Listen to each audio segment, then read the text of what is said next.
Hello, and welcome to the Ride to Conquer Cancer. I'm Doug Nelson, President and CEO of the BC Cancer Foundation and a proud 4-time rider in this event. Thanks to riders just like you, we've been able to increase our support for the men and women at the BC Cancer Agency to continue their quest to improve outcomes for cancer patients all across British Columbia. Thanks to the work that you put into this event, training, raising of funds, and joining us on the ride, we're able to increase the amount of money that we provide to the leading researchers, health professionals, and doctors all across British Columbia. So on behalf of the BC Cancer Foundation and the BC Cancer Agency, thank you for your support. Welcome to the Ride to Conquer Cancer Safety and Event video. The first thing you need to know is that the Ride to Conquer Cancer is a ride, not a competitive race. We're here to conquer cancer, not each other. Safety is always our number one concern, so please, at all times when you're on the road, remember this. Stay alert, stay alive. Hey, I can hear you snoring back there. Wake up. I just said stay alert, stay alive. Let's start off with the important event information that you need to know. If you're viewing this video before the date flashing on your screen, then you'll receive your check-in kit in the mail.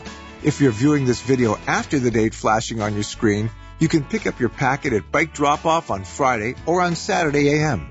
The kit contains your bike plate, your bike number, and wristband.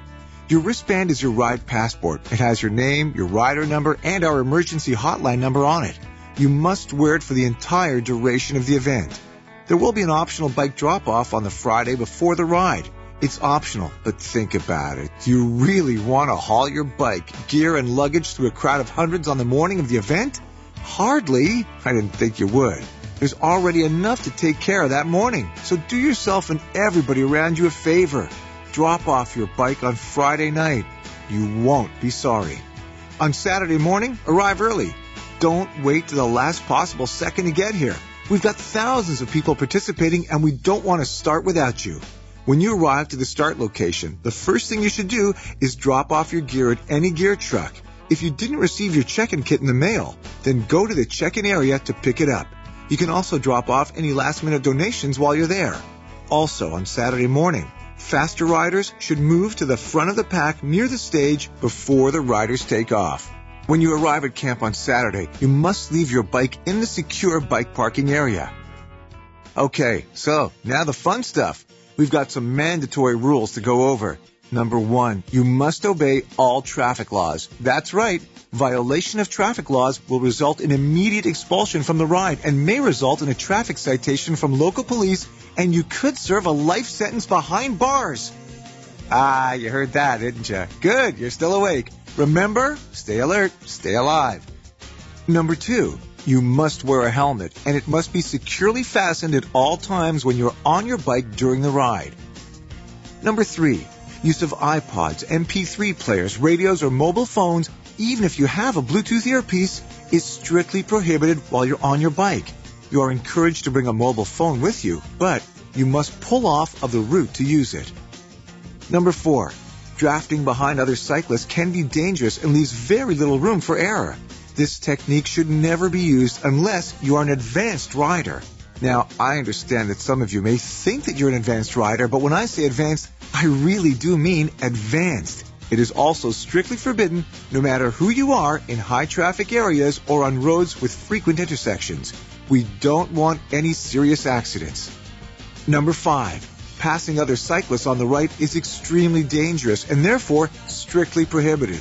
To properly pass a cyclist on the left, before you pull into traffic, look behind you to make sure the way is clear, then say in a very loud voice, "Mashed potatoes," and pass them. Don't say that. I'm still checking to see if you're listening. I don't even know why I said that. I must be hungry. Look, what you got to say is, "On your left." If someone says to you, "On your left," indicate that you heard them by nodding, yelling back, doing a little dance, or, if it's safe, waving them ahead and move to the right, if possible, to give them plenty of room to pass. Number 6, you must openly display your rider number at all times. Riders are required to zip tie your rider number so that it is visible from both sides. Please take special care to not put the zip ties over your brake cables. You will also be provided a nameplate and zip ties to attach these to your bike. Number 7, always follow the directions of local authorities and ride officials. Our ride officials are trained to make the event as safe and enjoyable as possible, so please cooperate with them. Number 8. There is no smoking allowed in the tents or anywhere at the Ride to Conquer Cancer venues. No open flames are allowed in or near tents either. Here are some important safety tips to remember. Go at your own pace. This is a ride, not a race. Think cooperative, not competitive. Avoid involved conversations while riding. When you're talking, you're not alert, so you're not safe. Please keep lengthy chats to a minimum. Pulling off the road. If you have to stop for any reason, always signal first and move completely off of the road. When conditions permit, yield to traffic and re-enter the ride safely. Be predictable. In a group, your actions affect those around you, and you need to be much more alert when riding with thousands of other riders. Saturday morning, we leave the start together. We will have closed roads for a few kilometers. Faster riders should position themselves to the front of the ride. Slower riders are asked to move to the right side to allow other riders to pass them. Again, ride at your own pace and allow others to ride at theirs. Always ride in a straight line and at a constant speed. If you need to turn or slow down, always alert other riders with hand signals long before you do it. Make sure to leave space between you and other cyclists when riding in a crowd, particularly at hills.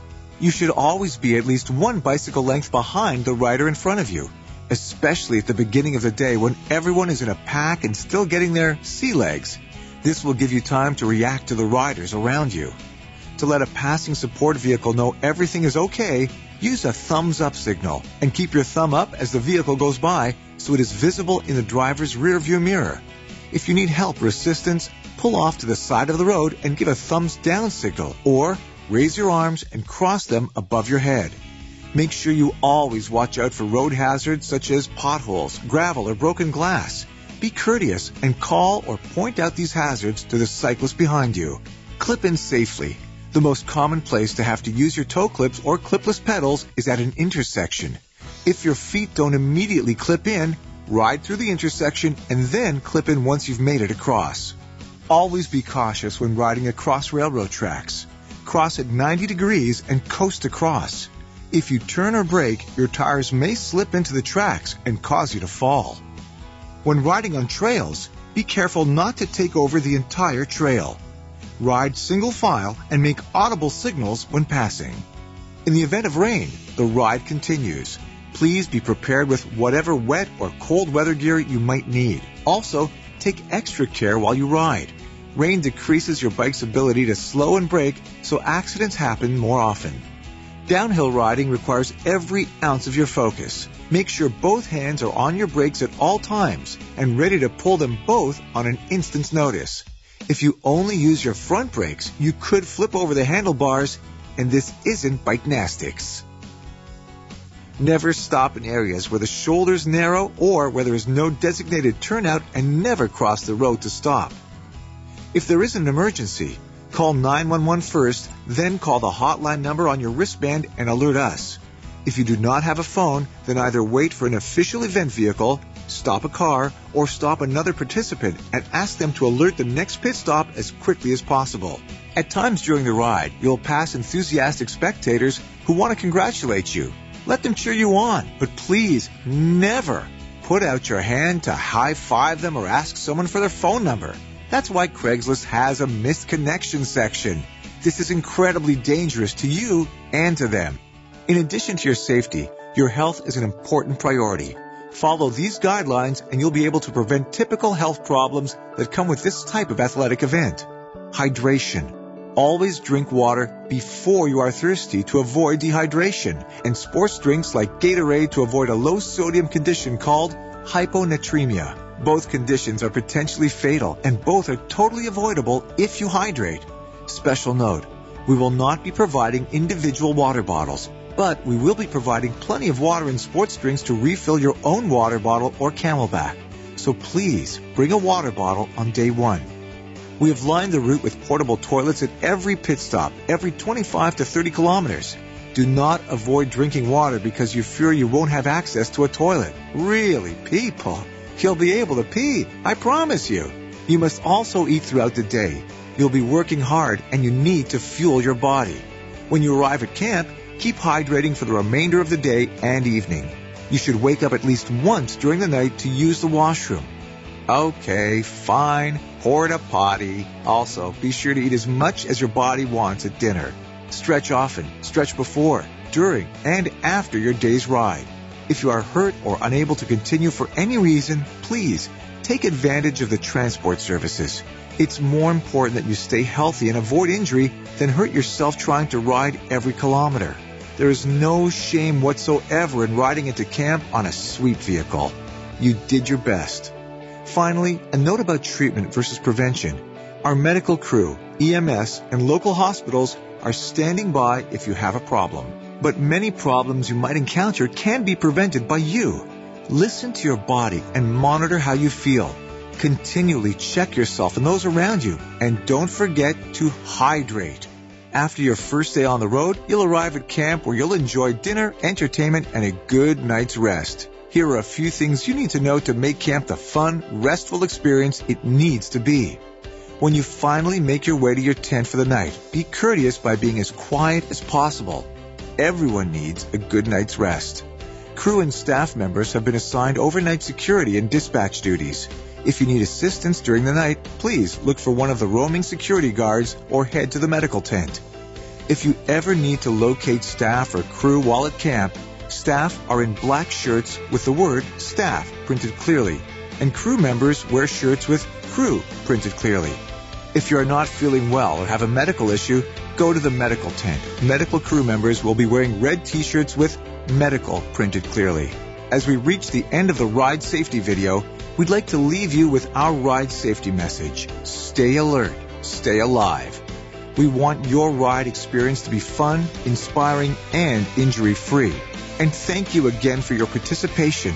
Your contribution to this incredible cause brings us that much closer to conquering cancer. See you on the route.